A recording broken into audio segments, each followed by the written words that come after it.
नमस्कार दोस्तों, स्वागत है आपका हमारे YouTube चैनल में।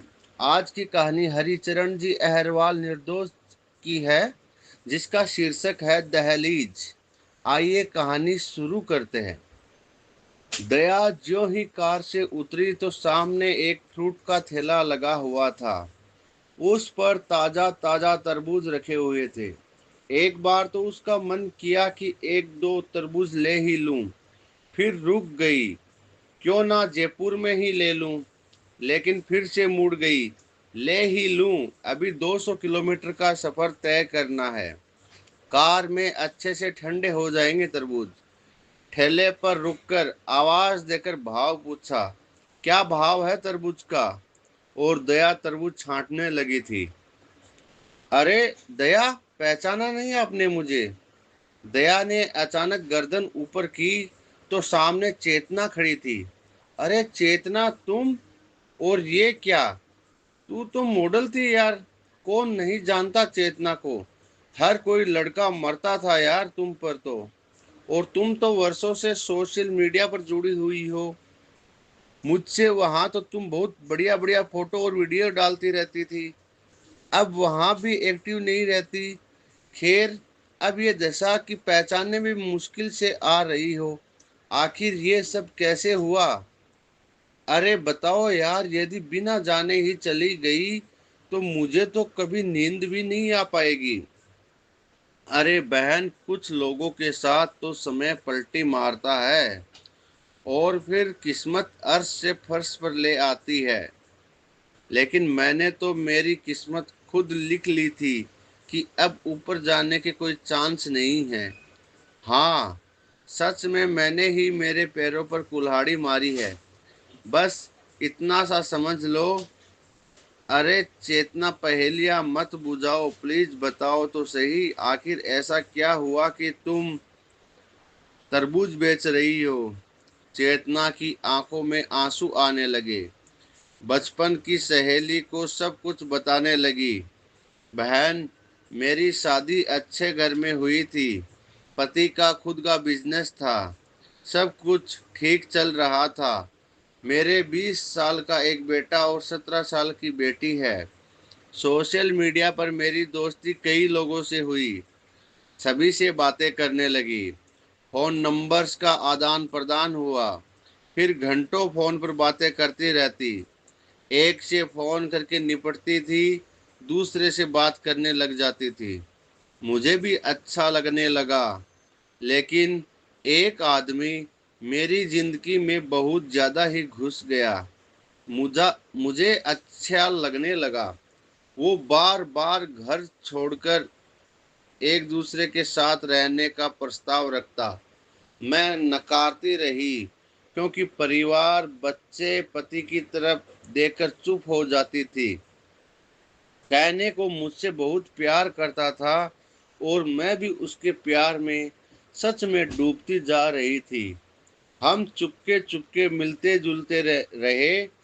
होने में उसका भी परिवार था, लेकिन हम एक दूसरे के साथ रहना, एक दूसरे के साथ खाना खाना, ये सब अच्छा लगने लगा था। धीरे धीरे उसका प्रस्ताव दबाव बनने लगा। अब मैं मना नहीं कर सकी। और एक दिन मैंने और उसने निर्णय लिया कि हम घर से भागकर कहीं एक साथ रहेंगे। और मौका देखकर हम घर से भाग गए। मैं घर से साथ में रुपया, पैसा, जवाहरात सब लेकर आई थी। हम बहुत दूर इस शहर में आकर रहने लगे। सब कुछ सही चल रहा था। मेरा नया पति कुछ भी नहीं करता था। हम दोनों ने मिलकर कुछ करने का सोचा, लेकिन स्थायित्व आदमी में नहीं होता, औरत में होता है। जल्दी ही मुझसे उसका मन भर गया और एक रात इसी शहर के किराए के मकान में मुझे छोड़कर पता नहीं कहाँ चला गया। जब वो छोड़कर चला ही गया तो फिर मैंने भी उसे तलाश करने की कोशिश नहीं की।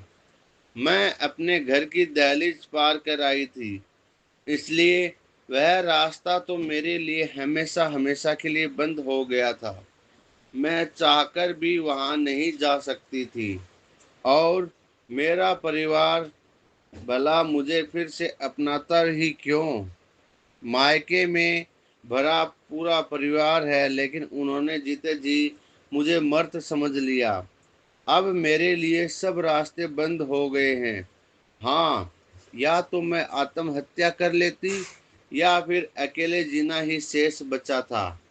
मैं अपने द्वारा किए पाप का प्रायश्चित करना चाहती थी, इसलिए जीवन को जीने का निर्णय किया। जैसे भी हो, अब बस जीना है। सामने खड़ी दया की आंखों में भी आंसू थे, लेकिन खुद का किया तो खुद को ही भुगतना पड़ता है। इस रास्ते पर कौन साथ देगा। दया ने कहा, बहन, जो हुआ उसे बदल तो नहीं सकते हम, लेकिन औरत जात के लिए सबक है ये। पुरुष का छिछोरापन और औरत का अंधापन सब कुछ बर्बाद कर देता है। मेरा फोन नंबर ले लो, कभी जरूरत पड़े तो मुझे फोन जरूर करना। चेतना ने नंबर ले लिया, लेकिन सोचती रही कि पिछले 5 साल से इसी शहर में हूँ, कोई भी परिचित नहीं मिला। पहली बार किसी को मैंने ही पहचाना है, किसी ने मुझे नहीं। गुमनामी तो खुद मैंने ही ओढ़ ली है। ऐसे ही जीना है। दया तरबूज लेकर कार में बैठकर जयपुर की तरफ चल पड़ी और मैं फिर से अपने तरबूज बेचने लगी। दोस्तों, इस कहानी से हमें शिक्षा मिलती है कि एक औरत के लिए उसका पति, उसका परिवार, उसका मायका ही सब कुछ होता है। सोशल मीडिया पे बने दोस्त और प्रेमी कभी स्थायी नहीं रहते। वो कुछ समय के लिए आपका साथ दे सकते हैं, जीवन भर आपका साथ नहीं दे सकते। इसलिए जितना हो सके सोशल मीडिया की दोस्ती से दूर रहें, अपने परिवार का साथ दें, अपने बच्चों का लालन पालन करें और उन्हें अच्छी शिक्षा दें। सोशल मीडिया की घटिया राजनीति, घटिया सोच से उन्हें दूर रखें। आपको यह कहानी कैसी लगी, कमेंट बॉक्स में हमें ज़रूर बताएं। साथ ही चैनल पर आप नए हो तो चैनल को सब्सक्राइब करें, लाइक करें और शेयर करें। धन्यवाद।